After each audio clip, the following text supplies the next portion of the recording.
Hi friends, இன்றைக்கி நம்ம பார்க்க போகிறது ஒரு பெரிய மகத்துவமான மகா சித்தி பெற்ற அடியார்களால் இயற்றப்பட்ட ஒரு பெரிய மகத்துவமான மந்திரம். இந்த மந்திரத்தினால தான் நிறைய பேர் உயிர் வாழ்ந்துட்டுருக்காங்க. பல துன்பங்களை கடந்து, பல பிரச்சனைகளை கடந்து, சேலஞ்சான லைஃப்பை எல்லாம் கடந்து வாழ்கிறதுக்கு ஒரே காரணம் அடியார்கள். இன்றைக்கி செல்வ செழிப்பாகவும் இருக்கிறதுக்கு காரணம் இந்த ஒரு மந்திரம் தான். இதை நீங்கள் அசால்ட்டாக நினைக்கக்கூடாது. இதுதான் முக்கியமான மந்திரம். கோயிலுக்கு போகிறோம், வர்றோம், கும்பிட்றோம், அவங்க காசு கொடுக்குறோம், இங்கே கொடுக்குறோம், எல்லாம் பண்ணுறோம். ஆனால் அவரை முழுமையாக தொழுகிறோமான்னு கேட்டால் அதுதான் பண்ணுறதில்ல. அதுக்கு ஒரு 5 நிமிஷம் உதவி நம்ம செலவழிக்கிறோமான்னு பார்த்தா அதுவும் கிடையாது. அதை செலவழித்து உட்காந்து ஒரு பாடல் பாடுறது நம்மளால் முடியல. எத்தனையோ பாடல்கள், எத்தனையோ அடியார்கள் அவருக்கு பாடியிருக்காங்க. ஆனால் நம்ம அந்த ஒரு பாட்டை பாடுறதுக்கு நம்மளால் டைம் இல்லை. அதனால தான் நமக்கு பல பிரச்சனைகள் இருந்து நமக்கு விடுபட முடியல.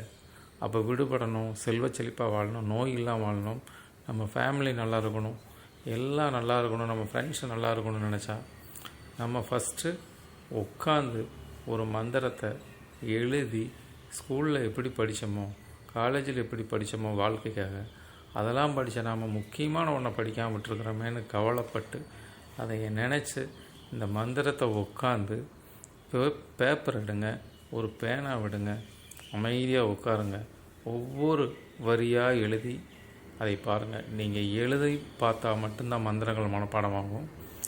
அப்போ ஒரு பேப்பர் பேனா எடுத்துகிட்டு அமைதியாக காலை நேரத்தில் குளிச்சுட்டு உட்காந்து, யாரும் இல்லாத ஒரு தொந்தரவு இல்லாத டைமில் அமைதியாக உட்காருங்க. உட்காந்து எழுத ஆரம்பிங்க. எழுத உங்கள் மைண்டில் மனப்பாடமாகும். 5 வரி மந்திரம்தான். கணக்கு பார்த்தா அது 4 வரி தான்.